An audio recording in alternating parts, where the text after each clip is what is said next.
મારા mummy papa મને આવવા દેશે. આપણે શું કરીએ છીએ, 10માં નાપાસ થાય તો આ ઘરમાં આવતો નહીં, કઈ ઓલું ન થાય તો આમાં આવતો નહીં. એટલે એને એવું થાય છે કે મુશ્કેલીમાં મુકાઈ જાઓ, નિષ્ફળ જાઓ તો ઘરે ન જવાય, કાકરિયાની પાળે જવાય. હું એકવાર દાખલો આપું છું કે જો સફળ પિતા તરીકેનો દાખલો આપવો હોય તો અમિતાભ બચ્ચનનો નહીં, સુનિલ દત્તનો આપું. કારણ કે એને ખબર હતી કે એનો દીકરો ડ્રગ્સમાં હતો, એના દીકરાને કેટલી બધી સ્ત્રીઓ સાથે સંબંધ હતા, એનો દીકરો જેલમાં જાય એમ હતો, એના દીકરાને આતંકવાદીઓ સાથે સંબંધ હતા.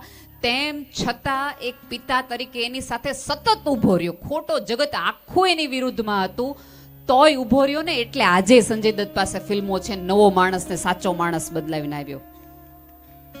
બધું ખબર ને ખોટું હોવા છતાંય પિતા તરીકે બાજુમાં ઉભો રહ્યો. અને અભિષેકની નિષ્ફળતા વખતે અમિતાભ નો રહ્યા એટલે હજી 80 વર્ષે કામ કરવું પડે છે. ખબર છે કે આ કાંઈ ઉકાળી શકે એમ નથી, આપણે જ કરીને જવાના હાટું. તમને સમજાય છે કે તમારું બાળક ખોટા રસ્તે છે ત્યારે એનો હાથ મૂકી ન દેવાનો હોય, એનો હાથ પકડી રાખવાનો હોય. કારણ કે કાદવમાં એની અંદર ઉતરવાનું, એનો હાથ પકડવાનો અને એને કાદવમાંથી બહાર લાવવાનો. ત્યારે કિનારે બેઠા બેઠા પ્રવચનો ન આપવાનો, અમે તને ના જ પડી હતી, કઈ પડતો નહીં તો તું ગયો, હવે તારા કર્મો તું ભોગો. એક બહુ પુલ હતો, નદીમાંથી પસાર થવાનું હતું, એક જગ્યાએથી બીજી જગ્યાએ જવાનું હતું. એટલે પિતાએ પોતાની દીકરીને કીધું કે બેટા આ પુલ છે ને ઝૂલતો છે અને પવન બહુ જ છે, શક્યતાઓ બહુ જ છે કે પુલ તૂટી જાય એમ છે, અઘરું પડશે, એટલે તું મારો હાથ પકડી લે, અને તું મારો હાથ પકડી લઈશ ને તો તું આરામથી પુલ પાર પસાર કરી જઈશ, તને વાંધો નહીં આવે, આપણે સામા કિનારે જઈ શકશું. એટલે ઓલો સરસ મજાની નાની એવી દીકરી છે ને, પપ્પાને એવું કહે છે કે ના પપ્પા, હું તમારો હાથ પકડું એમ નહીં, તમે મારો હાથ પકડી લો. એટલે એના પપ્પા એમ કહે છે બેટા શું ફરક પડે, તું મારો હાથ પકડ કે હું તમારો હાથ પકડું, કઈ ફેર ન પડે, હાથ જ પકડવાનો છે ને. કે પિતાએ એવું કીધું. તો દીકરીએ એવું કીધું કે ના પપ્પા, મેં તમારો હાથ પકડ્યો હશે ને તો થોડોક પવન આવશે, પાણીમાં પડશું ને તો હું તમારો હાથ મૂકી દઈશ થોડાક મુંજારામાં, તકલીફમાં. પણ તમે જો મારો હાથ પકડ્યો હશે તો ગમે એવા પાણીમાં ડૂબી જશો ને, તમે મારો હાથ નહીં મોકળો, કારણ કે હું તમારું અંશ છું, એટલે તમે મને નહીં જવા દો. તમારા બાળકમાં એટલું શ્રદ્ધાનું રોપણ કરો કે જગતની ગમે એવી નિષ્ફળતા, જગતની ગમે એવી તકલીફ, ગમે એવા મુંજારા વખતે મારો બાપ મારો હાથ મૂકે જ નહીં, એટલા માટે મારે એની પાસે રહેવું જોઈએ, એટલે મારે એને સન્માન આપવું જોઈએ.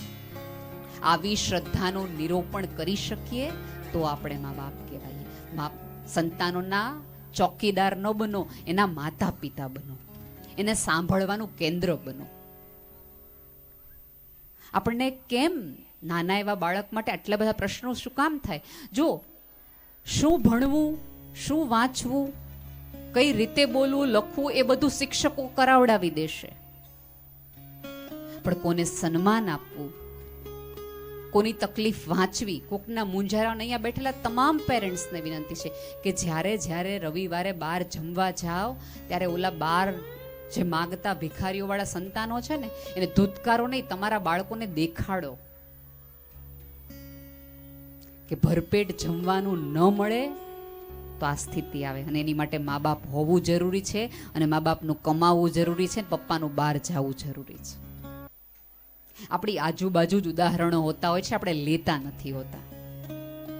હું તો અનેક વાર કહું છું, અમારી જે સ્કૂલો છે એ વિશિષ્ટ બાળકોની છે કે જેમાં બુદ્ધિ ઓછી, આંખ ન હોય, તકલીફ કેવી મૂંઝારા હોય.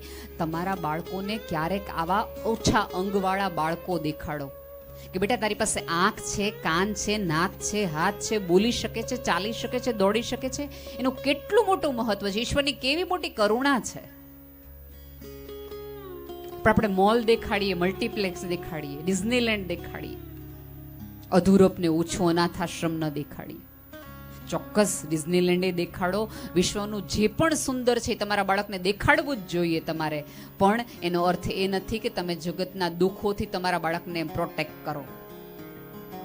આપણે મા બાપ તરીકે એવું ઈચ્છીએ કે આપણા બાળકોના જીવનમાં ક્યારેય દુઃખ તકલીફ મૂંઝવણ આવે જ નહીં, પણ જીવન એવું છે નહીં.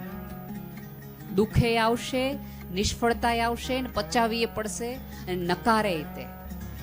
અત્યારના મા બાપમાં આપણી મોટી એક નિષ્ફળતા એ છે કે આપણે બાળકોને ના સાંભળતા નથી શીખવાડતા. થોડીક નાની ટેવ પાડો કે પપ્પા ના પાડે કે મમ્મી ના પાડે તો એ સ્વીકારી લેવાનું હોય. અત્યારના બધા જનરેશનમાં તકલીફ શું છે? હમણાં ભાવનગરમાં 3 દિવસ પહેલા 13 વર્ષના બાળકે એના ભાઈબંધનું ચાકુથી ગળું કાપી નાખ્યું. 13 વર્ષની ઉંમરે તો આપણને આપણા મમ્મી પર ટીવીનું રિમોટ હાથમાં નહોતા આપતા, ચાકાની તો ક્યાં વાત કરો છો? એમાંથી આપણે છીએ. અને એ બધા વચ્ચે તમે જો જનરેશન કઈ રીતે વહી ગઈ છે, અને આ બધા વચ્ચે તમારે એને બચાવી નથી શકવાના. એવું નહીં કરી શકે કે આમ કરી દે, તાર જોવાનું નથી, તાર જોવાનું નથી. એને આ બધું જ જોવું પડશે, આ ગલીમાંથી જ પસાર થવું પડશે.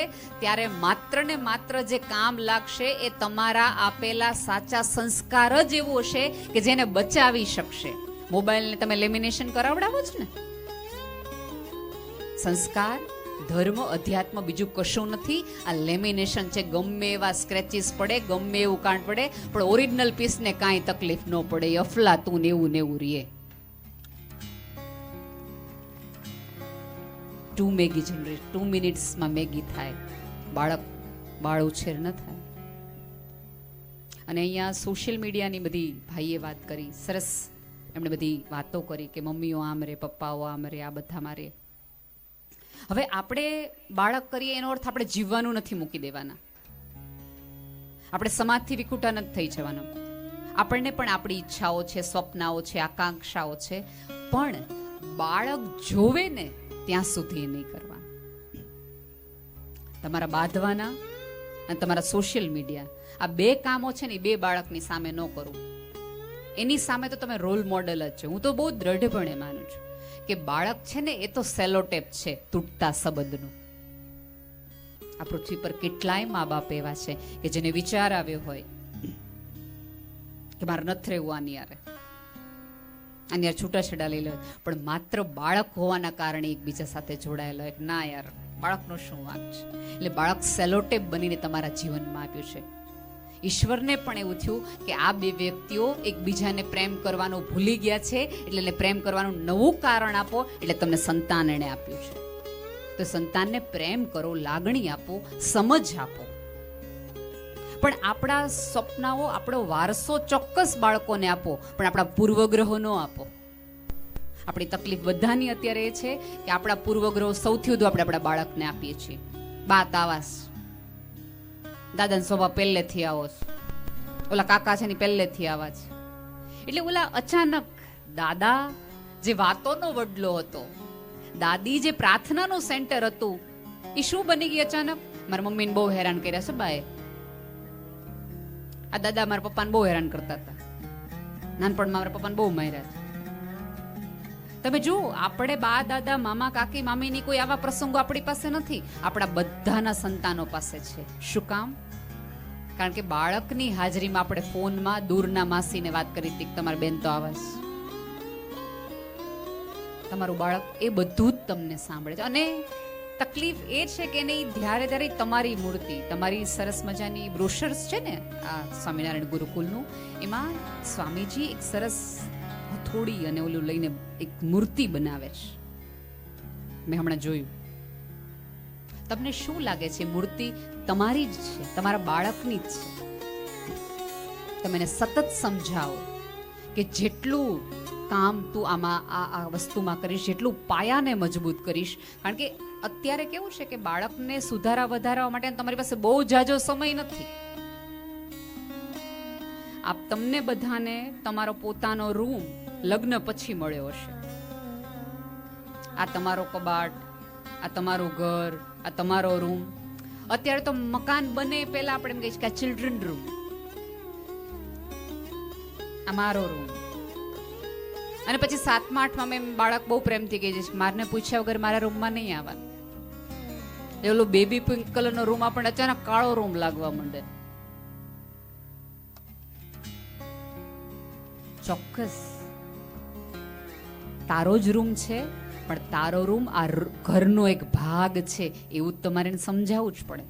ઓલા પઝલ્સ આવે ખબર છે, નાના હોય ત્યારે બ્લોક્સ બનાવવાના આવે અલગ અલગ પ્રકારના, અને એ બ્લોક્સમાંથી આપણે મેલ બનાવડાવીએ, બાળકોને કિલ્લો બનાવડાવીએ, ત્યારે માત્ર એમાં રંગોની ઓળખ નથી આપવાની, માત્ર ગોળ છે, ત્રિકોણ છે, લંબચોરસ છે એવી નથી આપવાની, પણ સાથે સાથે એને કહેતા જવાનું છે કે આ સૌથી પહેલો બ્લોક છે ને એ દાદા છે.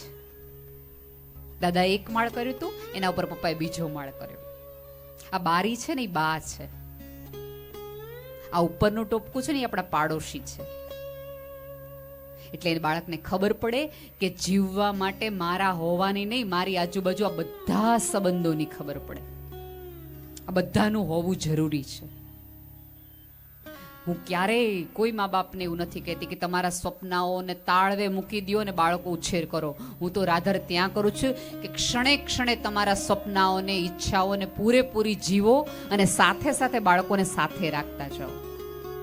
આપણે ક્યાંક એવું માની બેઠા છીએ કે આ બાળક આવે એટલે આપણા સપનાઓને આમ કરી દેવાનું, તેમ કરી દેવાનું, જરાય નહીં.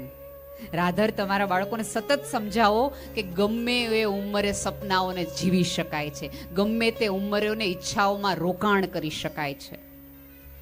પતંગિયાઓના શોખીન હોય, પતંગિયાના પ્રેમી હો તો તમે પાંજરાઓ ન બનાવાય, બગીચાઓ બનાવાય કે એ તમારી સુગંધથી પતંગિયાઓ તમારી ડાળે આવીને બેઠા જાય અને સૂંઘે. કે મારા પપ્પાને હું નહીં પૂછું ને તો મને મજા નહીં આવે, મારી મમ્મીના આશીર્વાદ નહીં લઉં ને તો મને ઘરની બહાર નીકળવું નહીં ગમે. આમાં આપણે કેટલા એવા છીએ કે જેમ આપણે આ બળકની શ્રદ્ધા આજે પણ આ ઉંમરે પણ આટલા કાર્યક્રમ પછી તે મને આમ કેવું છે કે હું કાર્યક્રમમાં જતા પહેલા હું મારી મમ્મીને ફોન કર્યા વગર નીકળું જ નહીં. મને એમ થાય કે એને પગે ન લાગુ મને કેમ સફળતા મળે. મારી અંદરની એક શ્રદ્ધા છે. હું જગતના કોઈ પણ, વિશ્વના કોઈ પણ ખૂણે ઉપર હોય, ગમે એવું ટાઈમ લાઈન હોય, મને એવું છે, મને મારા કન્ટેન્ટ કરતા વધુ મારી માના આશીર્વાદ ઉપર ભરોસો છે. એવું આશીર્વાદની શ્રદ્ધા આપણા બાળકમાં રોકો કે એને ક્યાંય પણ સફળતાનો વિચાર આવે કે સફળતા મળે તો પહેલો વહેલા તમારા ચહેરાઓ એને દેખાવા જોઈએ. ઈશ્વરની જેમ જ.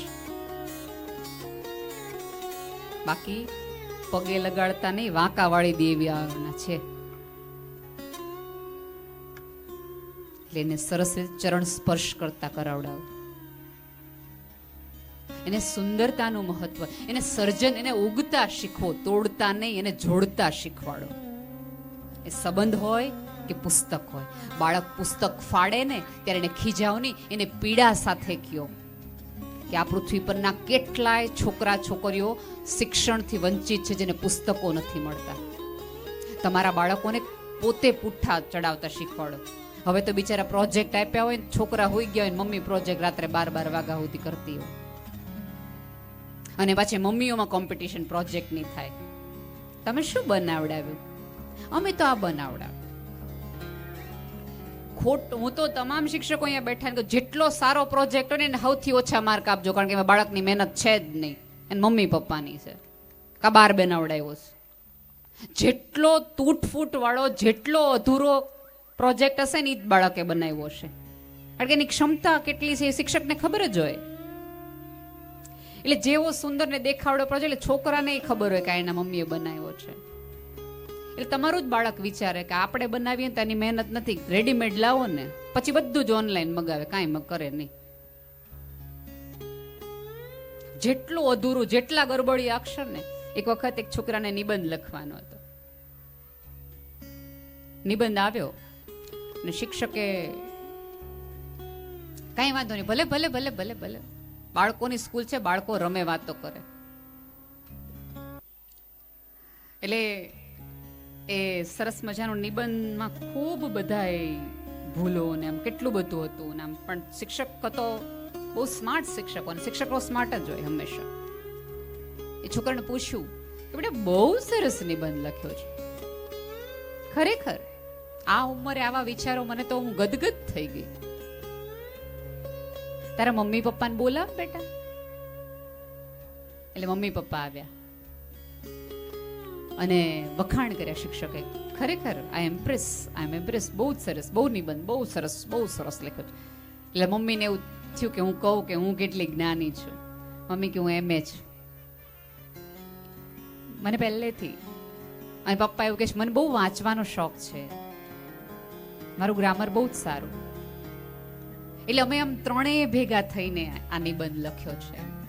એટલે શિક્ષકે મને થયું જ એક માણાથી આટલી ભૂલ થાય જ નહીં, 3-4 જણા ભેગા થયા હોય તો જ આટલી ભૂલ થાય કે બાકી એક બાળક આટલી બધી ભૂલ ન કરી શકે.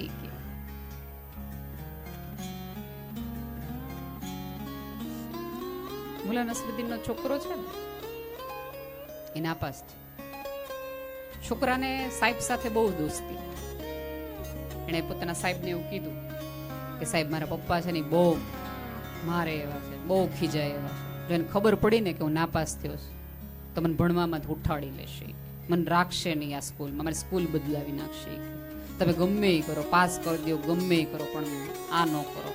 શિક્ષક સંવેદનશીલ હતો અને સમજાઈ ગયું કે યાર છોકરાનું ભવિષ્ય બગડી જશે અને સમજાઈ ગયું કે શું તકલીફ છે. આવ્યા પપ્પા પછી શિક્ષકે કહેવાનું શરૂ કર્યું છોકરો બહુ ડાયો છે, ક્યારે એની રિસેસમાં ફરિયાદ ન આવે, ક્લાસમાં ફરિયાદ ન આવે. સમજવું બહુ છે, એકવાર તમે સમજાવો ને તો સમજી જાય એવો છે. પણ ક્યારેક ક્યારેક બાળક છે મન ચંચળ હોય એટલે રમતમાં ધ્યાન જતું રહે, બાકી કંઈ બીજો ખાસ વાંધો નથી. બાળકને આમ તો માર્ક સારા જ છે, કંઈ વાંધો આવે એવું નથી.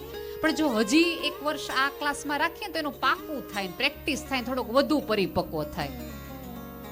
એટલે પપ્પાએ કીધું કે સાહેબ 1 વર્ષ નહીં 3 વર્ષ ક્લાસ મારીને પાયો પાકો કરાવો, પણ નાપાસ ન થવો જોઈએ છોકરો, સમજી લેજો. એ કે નાપાસ નહીં કરવાનું, પ્રેક્ટિસ કરાવો તમારા થાય.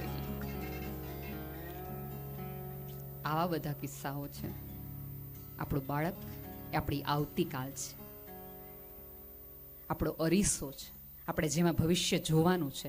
તમને શું લાગે છે ગુરુકુલ સંસ્થાન ધર્મ, અધ્યાત્મ, સંસ્કારોનું સિંચન શું કામ એક બાળકમાં કરે છે? એટલા માટે કરે છે કારણ કે આવતા દિવસોમાં જે ભારત બનવાનું છે એ ભારત સંસ્કાર અને અધ્યાત્મના પાયાવાળું, જેથી ડગમગે નહીં.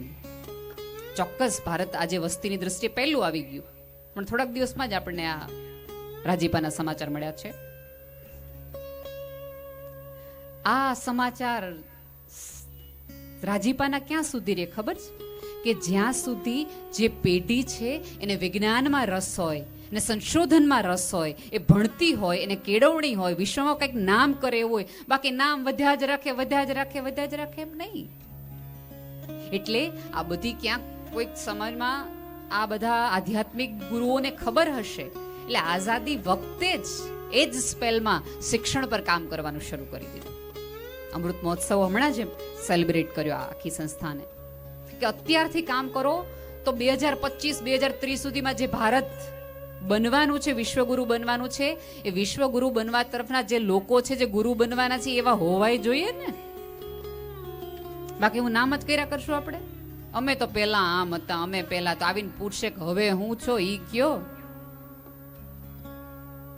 ભૂતકાળની બહુ વાતો કરી, આજની વાત કરો.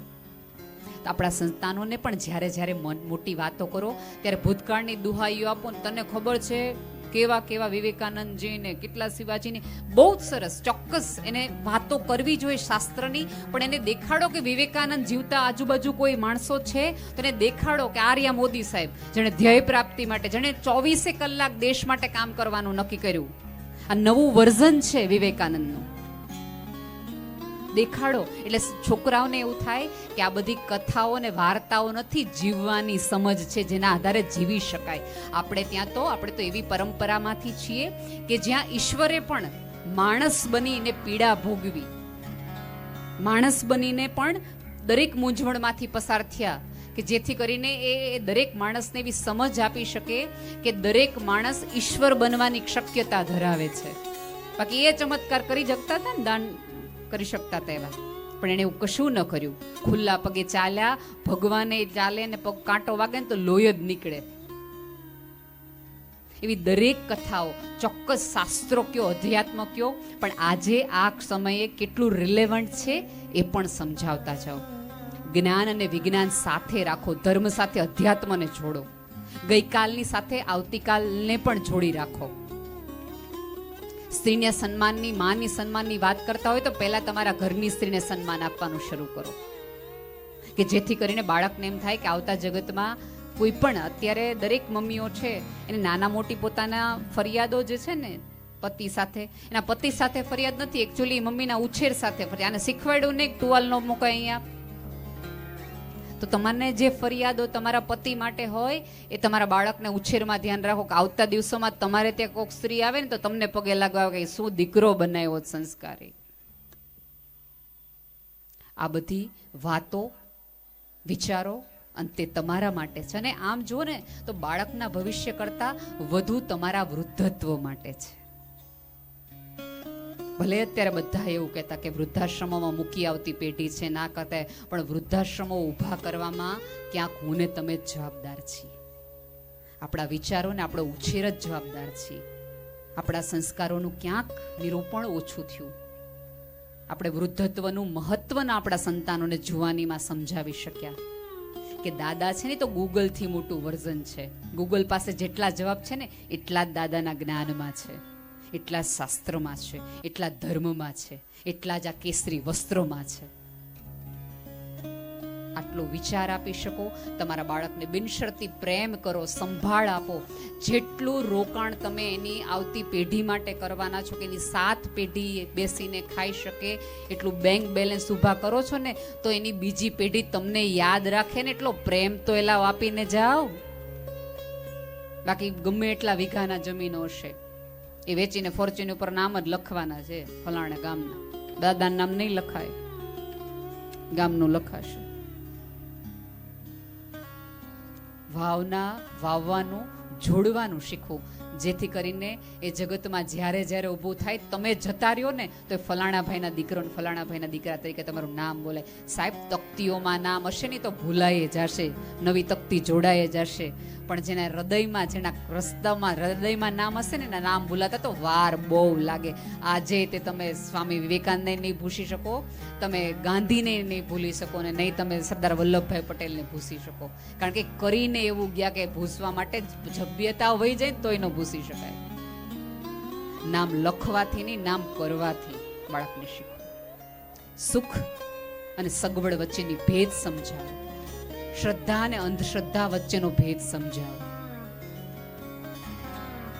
તમને તમારા વિચાર થકી એને તમારી માટે લાગણી થવી જોઈએ, તમારા અભાવમાં એને મજા ન આવી જોઈએ. જેટલું એને ફ્રેન્ડ્સનું છે ને એટલું તમારું હોવું જોઈએ.